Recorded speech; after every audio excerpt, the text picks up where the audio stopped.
So this is my first day. I didn't record too much of my mornings. I had to work and do a lot of stuff for my clients. And then I had to take my cousin to her physical therapy appointment. So right now I'm just chilling in the park. I'm feeling great. Honestly, I'm feeling great. Feeling like, yeah, I can do this. I'm all about God, whatever. It's getting to me. And so Esther fast is no food, no water. So I feel like the first 3 days won't be too hard since I get to drink water. um, And I think it'll really be those last two that's gonna be like, oh, please, God, just a watermelon, please. And it's so crazy because literally yesterday, I was gonna do this fast. It was only gonna be 5 days, and I was gonna be able to drink fruit and, drink water, eat fruit and vegetables. But this morning, and I bought $50 worth of fruit and vegetables, right? Well, I wake up this morning and I just feel a prominent thought in my head: 5 days just water. I said, God. And then 5 days just water, and then 5 days just your food best. Like, you're gonna do both, babe. And I said, okay.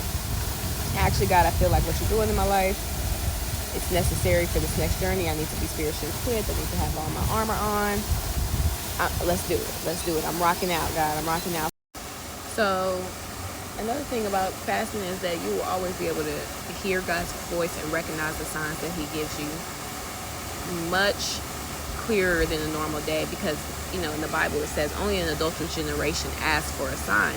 Yeah, because He's literally always given to you. Like, we're just so ungrateful, right? Like, He's literally providing you something every single day: food, water, comfort, hope, peace, something. And you're just like, no, God, I need a sign. The sign is all around you. Oh, is there a God? The signs are literally all around you. Anyways, my whole point, when I came to the park, the first thing I did, I sat on the bench and I wrote in my journal, because I remembered the Bible verse prompt yesterday, and it was something like, I went to go find it, but it was something like, what is elevating like fear in your life, and what can you replace with God? Like, what can you replace it with, basically, with God, right? Is it listening to music? Is it journaling? Is it reading the Word? Stuff like that. So I wrote down two exact things that I'm like, this is the fear I feel. Like, this is what I'm worried and anxious about. I feel like every day. While I'm reading this book, I just threw a couple things in my backpack because I knew I was gonna have to wait on my cousin after therapy. While I'm reading the book, and back to back, it addressed, back to back, one sentence, back to back, addressed both things. And it started with, you can trust God with, I said, oh my God. And literally, I prayed 2 days before this fast. I was like, God, how do I trust you? Like, I really be feeling like I trust you, right? Like, I put my faith in you, but also can recognize that I don't, right? Because it's like this fear and anxiety is still here, and not on just like a subtle level of like, oh, this is like a norm. Like, no, I'm really worried about it. And so I even asked God, how can I trust you? This Bible verse plan or whatever came up the following morning, and it literally said, trust God. And so now I'm answering it, right? Answering the Bible plan today, because this is the day I started my fast, and the day I really wanted to dive deep into it. And I'm reading the book, and it say, you can trust God. And then with the two things I wrote, I'm just saying, people, if you believe in coincidence in life, then you believe in God. You just don't want to call it God, and that's what the devil wants. The same thing as us believing in manifestation instead of prayer. People be like, oh, but it's the same things we're just using different words. No, if it was the same, no, we're not. One thing puts the trust in you and that you can make it happen, and another thing puts the trust in God and that He can make it happen.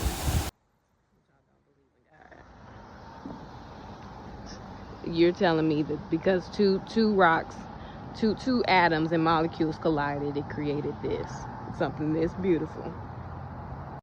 So I just got home, I took a bath. Whatever, I was about to start scrolling on TikTok, but again, I'm not supposed to be on TikTok for this fast. I was like, okay, no TikTok.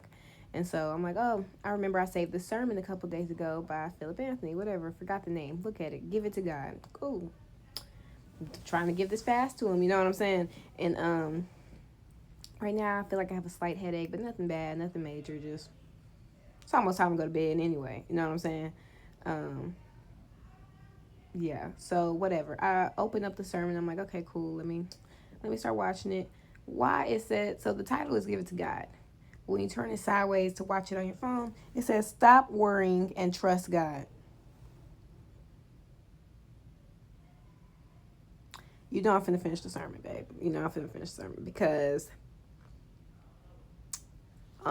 y'all know I'm big on the trust God thing right now. I literally asked on Monday, and this is why be careful what you pray, because I didn't know it was gonna lead me into a fast. But on Monday night, prayed, God, I need to learn to trust you. I don't know how to trust you. How do I trust you? Tuesday morning, a Bible verse in the prayer app came up about trusting in God. Now Wednesday, I've decided to fast. First, when I read the book, trust God. Now I'm looking at the sermon, trust God. Now I've got, anyways, you're getting the point. Let me go ahead and just finish this. Why the sermon was about signs. What I just said at the park. The adulterous generation looks for a sign, and that is literally the entire message of that sermon. And actually, I've watched that sermon before, and it didn't even hit like it just did now.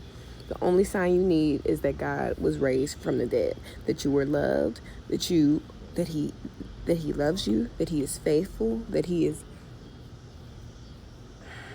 But the question that's prominent on my mind, because the sermon is basically the whole point I got from it is the only reason you would look for a sign is because you believe that you deserve a genie in a bottle when it comes to God. That if God doesn't answer each of your prayers, then he just can't be real. Or another way to look at it is you think you need a sign for God to prove who he is to you. I believe in God no matter what. Truly, I believe in God. I know there is a God, period. But what I'm struggling with is, will I still be happy with God if he doesn't give me the desire in my heart? I am not happy with him right now. In fact, I feel like my emotion of being mad at him is because I believe in him and his power. Like, I know you could give it to me. Or I think because I'm doing good, I'm being obedient, I'm really doing this walk, every time I'm convicted, I turn. And so I think I deserve for something. I feel like I deserve to get what I've been asking for. And I know that's not the way to think about it. And I know that's not the reason it's not the reason I'm doing it. I'm doing it because I know the truth now. But it's not the reason I should be have hope and faith in God, Right now, my big thing is trusting in him, and I should trust even if I don't to get what I want from him. And now I know that that's an area probably to work on. I'm going to finish this fast no matter what, but end of the first day, it's not too hard, just a slight headache. Okay, so no, I did not go to sleep at 7:30, but now it is 8:30, and head is starting to pound. Good night.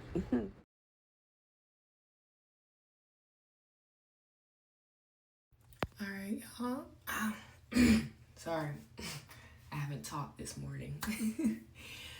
All right, y'all. So this is day 2 of my fast. I hate making these type of videos because I'm not a day in my life type of content creator. I am make a cute, funny, quick video and then go about my day.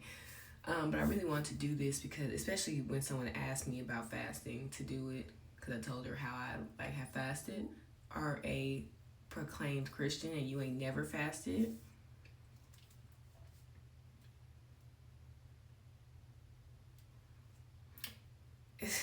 Anyways, fasting is literally a tool against the devil. Not only is it something for your spiritual clarity, to discern God more, to hear him more, but it's also like a weapon in our toolbox. Do you understand? If you can spiritually mess with, baby, you fast. It's a weapon. And so, anyways, I've kind of been thinking like, man, is God the one telling me to fast, or because at this point I've fasted a lot. Like now I've done 3 Esther fasts, 2 successfully. I've done like 2 Daniel fasts, which I think the 21 day, okay, which I think our society definitely Americanizes it, because Americans like to suffer nicely. What do you mean you're gonna make mushrooms taste like chicken, babe? The point is to suffer. Eat the mushrooms raw. This ain't supposed to be nice suffering, babe. It's supposed to be like, yeah, it's supposed to be hard and difficult and like, oh my God, why? Like, is this what I'm supposed to be doing? You know?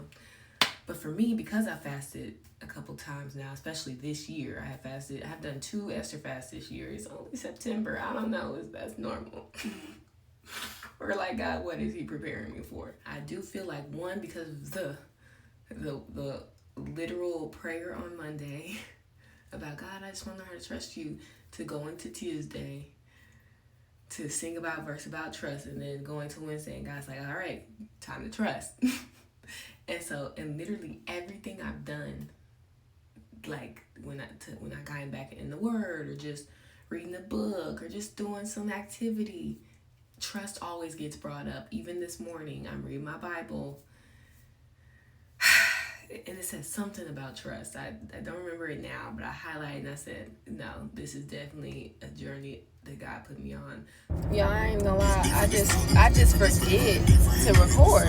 Like, so I had the meeting with my client. Now I'm on the way to the park. I like to just be outside. I ain't gonna lie. I love to just, especially when I'm fasting, like TikTok and Instagram, all that. It takes so much. Y'all are consuming all the time, and I had to realize that about myself too. Like, even if I wasn't on this fast, I would be I'm trying to do more stuff that I genuinely used to find enjoyment in when I was younger. Like, I used to love to read. I have not been reading, because when I get home, or I'm tired, or I'm bored or lazy or whatever, first thing I do is scroll TikTok. Why do y'all think it's called TikTok? TikTok, because it's taking your time.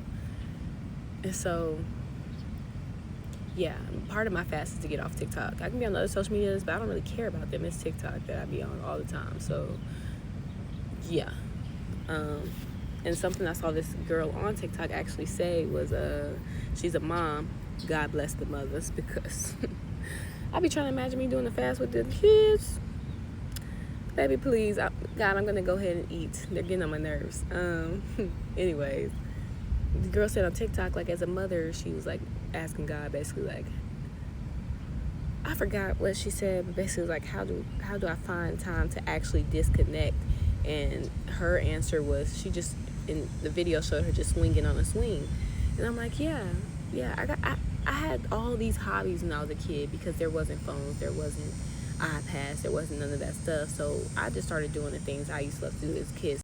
And something I said about the fast with them kids, another thing that God is teaching me to do is enjoy my single season, because it's a gift in all of it. Gift to be single, gift to be married, it's a gift. You understand? And you need to understand that, because there's so much I can do in my singleness, because I struggle with this. I ain't gonna lie. Like, obviously I want a husband, but I also remember there's so much I can do in my singleness, not having to worry about having to call somebody every day, text them, make sure they're good, them always being in my space. Like, there's just so much I can do with this gift of singleness. I can actually be with God at all times. I just can come to the park like I am right now and do what the hell I want to do. And I'm not saying having a husband should limit that, but obviously having to worry about someone else adds concern for your part.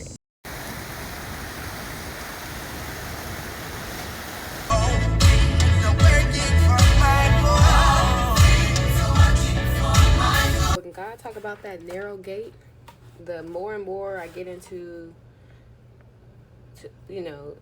dwelling into reading the Bible, listening to sermons, and just getting deeper and deeper into my faith, I realize it really is, because I'm starting to notice all the people that ain't gonna make it, and it's really mostly Christians.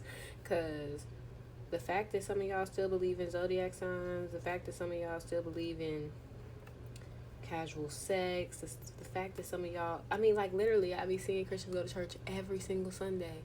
Be seeing y'all praise God, put a scripture on the story every single Sunday. Damn, sometimes every day of the week. And y'all aren't fooling me. And it's not just those beliefs, because, yeah, God can bring you from those too. And, I used to believe in that too, so I'm not judging y'all, but it's like none of y'all, some of y'all really ain't got no stripes in the spirit. Like how you been a Christian 5 years still ain't done a fast? You see what I'm saying?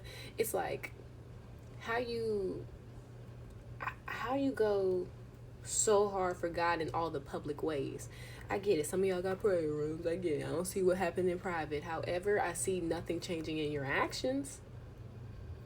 Okay, so I see that. I see that you're scared to speak about God in certain places. I know that. It's funny how you only bring Jesus up around other Christians.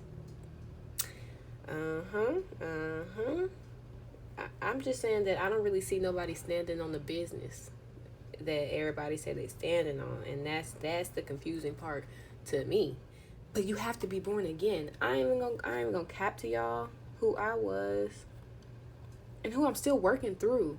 But I have been born again, because there are just some things I never thought I could stop doing. I never thought I could stop masturbating. I never thought I could wait for sex until marriage. I never thought I could stop smoking weed. I never thought I could stop being lustful. I never thought I could, baby, I never thought I could give the church, could give my money to the church. Never, nunca. Never thought that. I never thought I could give a goodwill offering. Me, Alexis. Y'all have no idea how far I must have came for that. And it was not by my own power, because by my own power, by who I said I was, who I was saying, no, God, this is just who I am, it would have never happened. Do you understand me? No, I need my money. There's a lot less nevers I say now. I ain't gonna lie to you. There's a lot of things I don't ever say I never would do. My stepmama don't ever cook.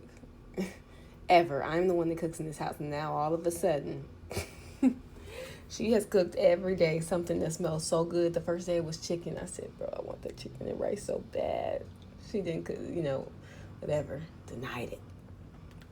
Now I smell something from in my room. Smell kind of like pizza or something. I don't know what it is.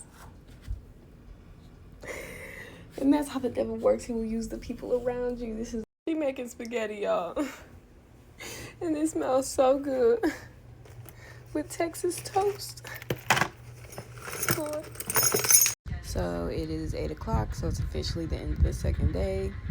Yesterday, I think I had a headache so bad at the end of the day because I was without caffeine for so long. I didn't have no caffeine. I'm used to having like 1 or 2 cups of coffee, and when you go from without caffeine, girl, your head, baby, banging. Because today I don't really have a headache. Now I'm just kind of tired. I think the sun wore me out.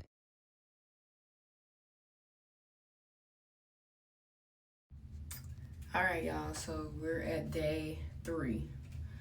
Really, we're at day 3.5 because I start my fast at 8 p.m. for a reason. I like to know that when I wake up, I only have half the day to go. So I could not sleep last night, y'all. I feel like God wanted me to pray, so I sat on the floor and prayed. I almost fell asleep on the floor, but then woke up, got back in bed, and I still could not fall asleep. I was so frustrated. I'm like, Lord, please, I'm tired. I just want the next day to come around, please. What I'm gonna have to focus on the rest of these 3 days is my thoughts, though, because my thoughts are starving. Like, my thoughts are being like, oh, Lex, wouldn't a Sonic milkshake with cookie dough and M&M's be amazing? And it would. So really, I'm just thinking myself into a harder time than I'm having, because I'm really not having that hard of a time. I'm gonna be honest, like, and again, I do think it's because I did that 3 days. One time, y'all, the third day I was in church and it was communion. Baby, I was gargling. I was gargling that little bit of grape juice. I said, please, Father. And then that bread, baby, I said, I'm sure everybody's looking at me like, she gargling the communion? Another thing is controlling your thoughts. I ain't gonna lie, it can be very hard to control your thoughts. I'm not gonna cap on that. But when you realize how absurd some of them are, you realize it's just your flesh or the devil. And like I said the other day, I was like, man, I really want a Sonic shake or whatever. I'm trying to think about the last time I've had anything from Sonic. All right, y'all. So I did finish all my work, or I still got a little bit I'll do tomorrow, but nothing I got to be pressed about. Now I'm headed to get my nail done. I remember when I was reading the Bible, there was this specific part where Jesus was on the cross and this lady was trying to give him some, I forgot the name of it in the Bible, but basically I think it was alcohol. And Jesus denied it because he wanted to feel the full weight of his experience. Not only did I cry profusely because, oh my God, you want to feel the weight of what our sins have done to you? You're literally so mutilated that people couldn't recognize him from a man to a woman. Baby, I cried. I remember tearing up, and it just made me think, like, dang, like, I be trying to rush the fast because it's like, I'm so hungry, God. It's just like all the pain that I've gone through just in general, not with the fast, not with the suffering, with other things where I feel like I've suffered or I feel like I'm going through it. I hate to feel it. And so to imagine that Jesus wanted to feel that pain, to really feel the weight of his experience because he knew what was coming after it. It just made me rethink my whole life about suffering. I'm not gonna lie, it just changed my whole perspective on suffering. It's like the flavors are okay, expensive as well. Right, yeah, we're not getting that. Now I'm going to the Houston Farmers Market with my mom. Hi. So it's 4:00 at the third day, and yeah, it's getting to me. I'm trying to just focus my thoughts because my body isn't even feeling that bad. Like, it's not. I'm just thinking about everything I would eat, would do, would everything. I truly do not know how people vlog their daily life all the time. Like, this is too much. But anyways, I just finished reading this book. Or why did I say I just finished reading the book? I didn't finish reading the book, but I'm done reading it for today. So I found this book actually in I don't know what it's called, and my friend told me about it. Basically, there are these like random boxes on the street sometime, and basically what you do is you open it and you can take something from it, but then you have to leave something in it. I don't know what they're called, but there's one in Greater Heights by Mamaka Bowl, which is my favorite acai bowl place. And yeah, I found this book, and the first thing I opened up to, I just found it so I can tell y'all. I opened the book up in the somewhere in the middle. Didn't open the first page. Just wanted to flip through it a little bit. The first thing I saw that was highlighted. But you must pursue an undistracted devotion to the Lord, not pursue distractions to fill the time. Took the book because I'm working on that right now actually. So far it's a really good book. If on singleness and dating and navigating the space, I love it. So something else that happened last night that I did not document was, so I could not sleep, right? And usually I have two types of prayer. One prayer is the normal one, like where you're on your knees, praying. And I will usually use that right before I go to sleep, just thanking God for everything. Thank you for waking me up. Thank you for your grace, love, and mercy. And petition him, or just be like, this is what's on my heart today. It's me talking to God is the point. And the second type of prayer I'll do is I'll lay on my back and literally just lay down on the floor with a pillow under my neck. And I'll just say, God, I'm here. And then I try to focus on if God's trying to talk to me, if he just wants me to rest. I don't know. Sometimes I have literally just fallen asleep right there. Other times he's actually just talked to me or left me with a question or left me with a thought that changed my perspective or pushed me forward. So last night I couldn't sleep because I didn't do that yesterday, and I don't do it every day, but I feel like especially because I'm fasting, I should have did it because the point is to be with God. So yesterday I was up to like 11. I really didn't go to sleep till like 12 p.m. or 12 a.m. But at 11, I feel like, man, let me just get out of this bed because there ain't no way I'm still up. It's not like me. I am literally asleep at 9, even if I wasn't fasting. I think God wants to talk to me. Or I think God has something to say to me. So I lay down like I usually do for my second form of prayer. And the hardest thing about that form of like trying to listen to God is to stop your thoughts. Because you'll think of so many things. And sometimes it will be about God, then you'll go astray, whatever. And so I was still thinking on my thoughts.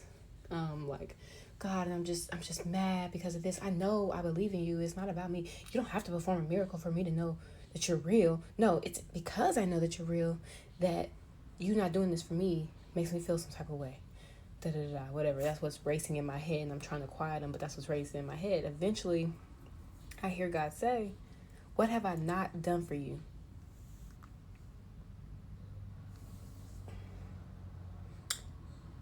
I couldn't believe it because I remember when I was younger and my dad was dying, and I was much younger. Like, I don't even remember what age that was all happening, but I think like I was in high school for sure. So he was dying, and I'm talking every single doctor, every physician my mom took him to. I'm talking 3, 4, 5, 6 physicians all saying, "You got 6 months to live, sir. You got 6 months to live. You're not gonna make it." Da da da da. I guess I had somewhat of a belief in God, but definitely not what I do now. Not to the point I know he's real. I mean, I dabbled in other stuff just because I'm like, God can't be the only God. You know, I used to have that same, all of y'all that still believe in astrology and believe in tarot. No, I never believed in tarot card. That is demonic. But witchcraft, your speech, manifestation, all of those things, basically believing in yourself to do it. I used to be like that. And so I've tried my best not to cast as much judgment. Because I know I used to really be like, well, it just makes sense that if your stars, and I used to be like that for sure. And if we believe in God, why can't you believe in it? Because I read the Bible now. But yeah, anyways, I used to believe in that. But what did I do when they told me my dad was dying? I got on my knees and I prayed a lot, yelling at God, mad at God, petitioning God, a lot. And I didn't even know how I was doing everything I could because I just wanted my dad to live. My dad is alive today. They gave him 6 months. Every single doctor when I was in high school. I graduated in 2017. I am now 8 years out of high school. My dad has gone to Puerto Rico. He's gone to Atlanta. He don't need dialysis more. He done got a kidney transplant. And it took me so long to remember that was an answered prayer. A major one. That wasn't even like, that's more important than any prayer I'm asking for right now. And God answered that prayer when I had the faith smaller than a mustard seed, baby. Smaller than... I'm gonna put a mustard seed up so y'all know how small it is. But smaller than that. And now I have great faith. And I don't think that God would answer me. I'm mad. That's just so crazy.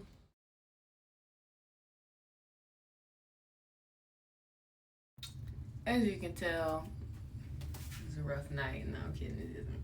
I don't look as rough as the night went. I just could not go to sleep, y'all. I've been going to sleep at 1 a.m. every night, and I promise y'all that's not like me. Like, it's just not like me. I am in bed at 8:30 every night. Now I think I'm just trying to be more prone to spiritual warfare. I don't know, but we made it. I wish I weighed myself before I fasted so y'all can see that I've actually dropped that much weight. But I weighed 176.77. Y'all, literally just yesterday I was 169. See, like I'm telling y'all, that fat. Okay, so I actually have a little bit more work than I thought. I'm gonna praise the Lord though. I'm finna go ahead and put on my gospel music, get this done. Lord, you have been faithful. Time and time again. Take my broken... Mini break. Because I just had this thought. The reason that you should clean your house and keep your house clean and keep your space clean, because right now I live with my dad. I'm only cleaning my bathroom and my room, my house.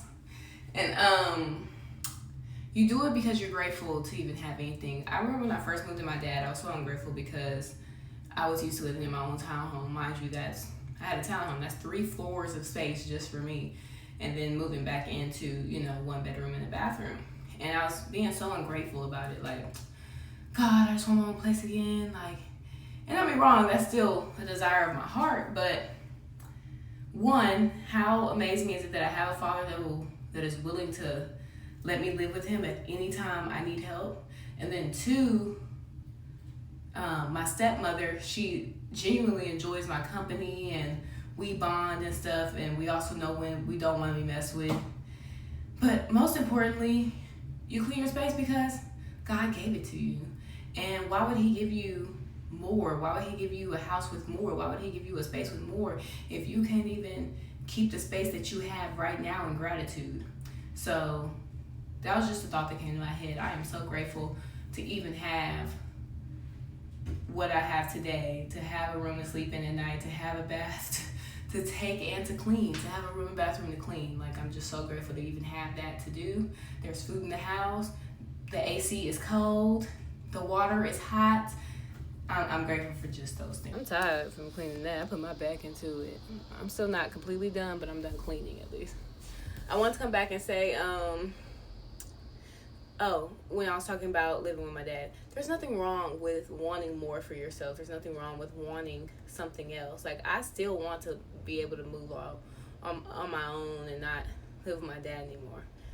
But make sure what you're wanting isn't coming from a place of ingratitude and not being grateful for what you already have. Kind of was my point.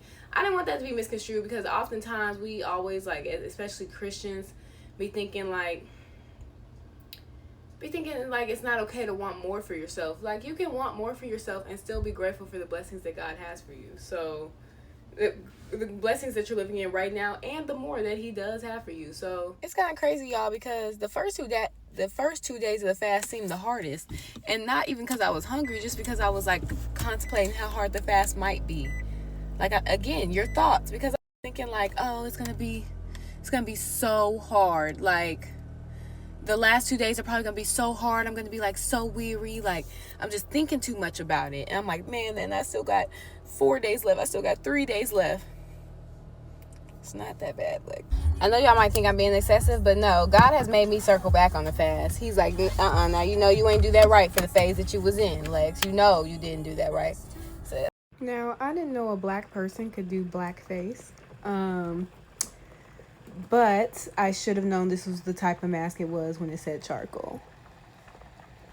Not mad about it, because charcoal masks are pretty effective in my experience, so no big deal to me. Oh yeah, this is the steamer. It's like wonderful. Now, it is a little short-armed. Oh, there we go. Oh, okay, perfect. It just wasn't fully done. But yeah, pretty good distance away. All right, about to watch my sermon. Y'all, that sermon was so good. I'm going to meditate on that one tonight when I talk to the Lord, okay? I need to move that. Y'all, it's 9 o'clock now, and I forgot to tell y'all how I was feeling by the end of the fast, of the day at least. I feel great. No headaches again. My body feels wonderful, actually. Like, I don't know. Like, I don't know. Like, I'm starting to... Dang. My cover's still wet. Because I forgot about it. I gotta go dry it again. Whatever. But yeah. I don't know what to tell y'all. Like, I think y'all should do it.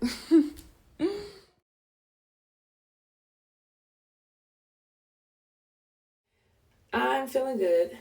I'm not gonna lie, last night, like, my stomach was cramping a little bit. It was cramping a little bit. I said, dang, I'm gonna take my weight again this morning, just because the only way you can possibly lose this weight this fast is if you're on a fast. Now, listen, I do think fasting for your body is definitely a spiritual thing, but it can also just be good for your health.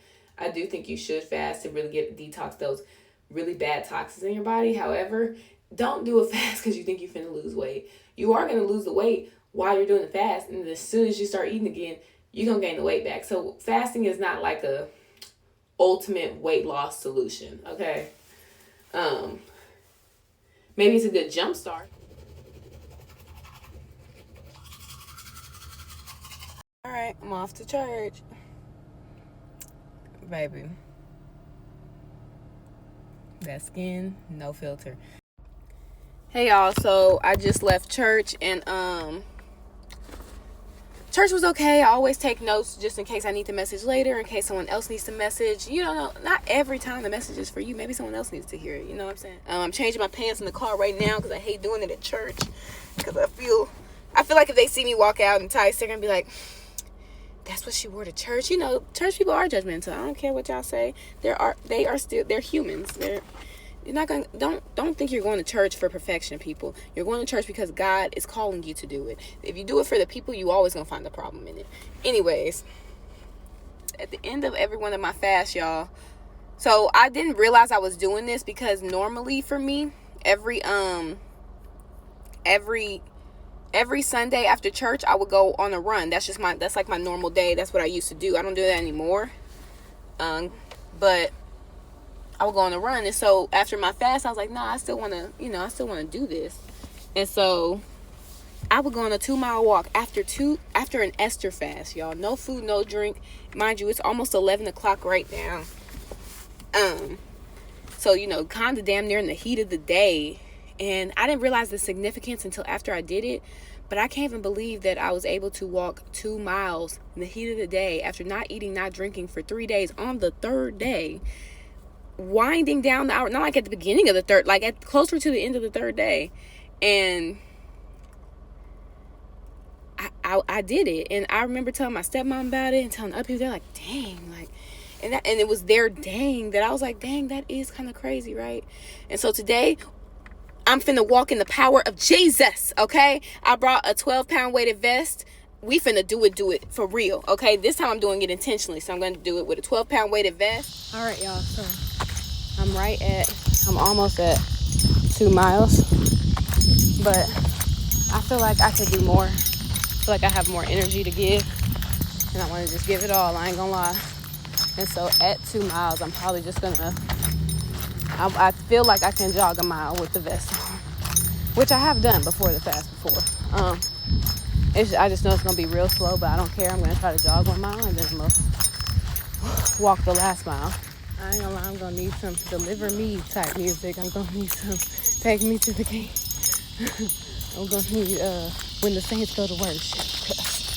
It's getting close. I'm at 1.92 miles. And when I was doing the mile, y'all, the weight on my back was so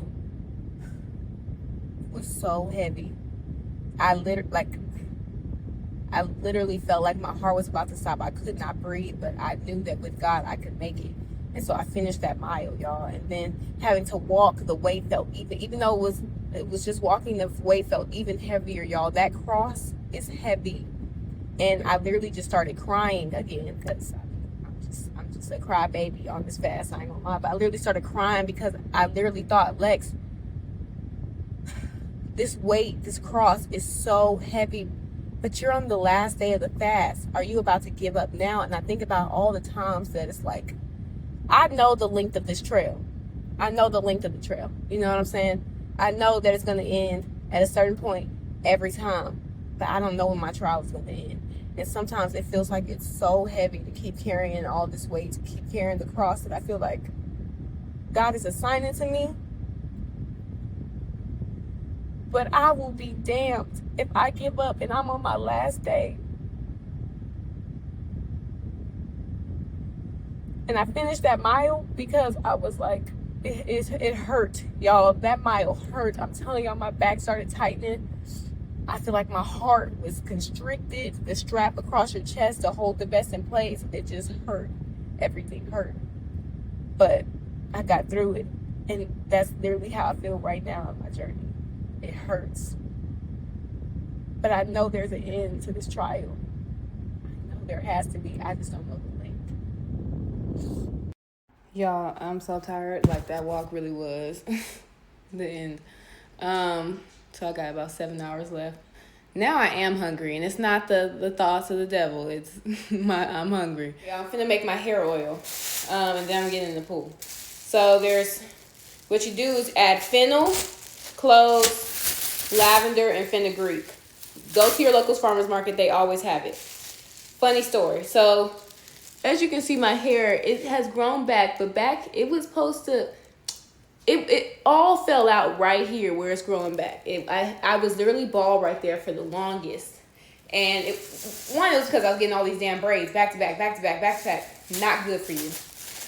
Wouldn't even let my hair breathe, right? So I stopped doing that. And then I started really working on my hair care routine, going to the salon, everything. And it felt like nothing was working. I even bought all these hair oils, everything, like growth oils. I feel like I was doing everything. And then so I eventually asked God. I said, God, like, what's wrong? Like, what am I doing wrong? Like, I'm getting aggravated, honestly, because it's my hair and I don't want my hair starting back here. Like, no, like, I was like, God, cover my edges in the blood. Like, and so that night I had a dream. Why is it a lady on stage and she says, Rosemary, Rosemary. She's singing Rosemary, guys. I wake up, I instantly know it's Rosemary. So I go through all my hair oils.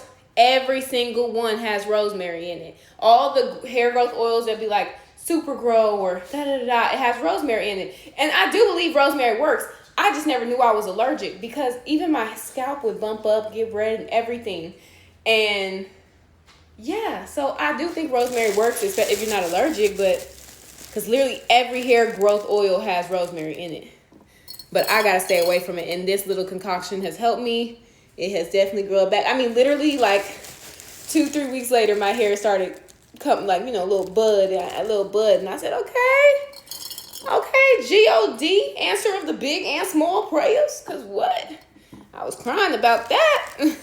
While I was in the pool, so I brought everything. I brought my journal, I brought my book, I brought everything. And what I realize is that like sometimes it's simply okay to rest. Like I don't know why I feel like I have to be so productive literally all the time. Like even for my fast, I was like doing like a productive fast, you know, like no, I'm gonna sit with God and I'm gonna read my journal and I'm gonna read this book that I'm supposed to finish because it's about like this and that, and then I'm gonna watch like 5 sermons today. Like today I actually just rested in the pool and I felt my energy come back. I was like, oh my God, that feels so good. Like, oh my God. All right, y'all. So I just finished praising my heart out. I'm over here making up dance moves and everything. I don't know who's gonna put me in concert, but I'm ready because I have some dance moves, biblical dance moves, and I'm just ready to kill it. When you're on the fast, your spirit is very sensitive.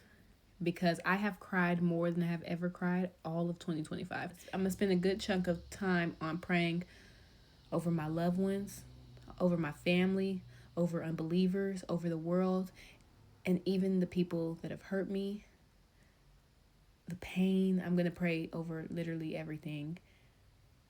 And I think y'all need to remember that God tells you to pray for your enemies so that you will be rewarded.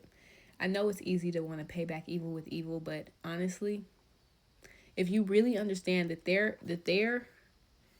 end is hell,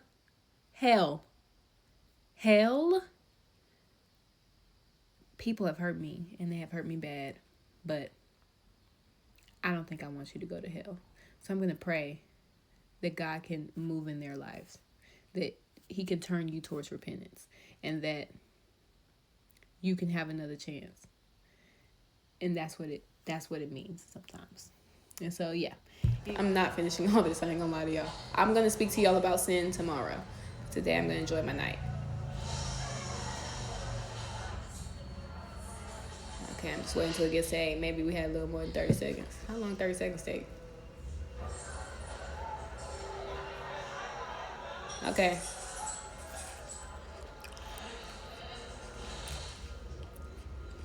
Feels sweet.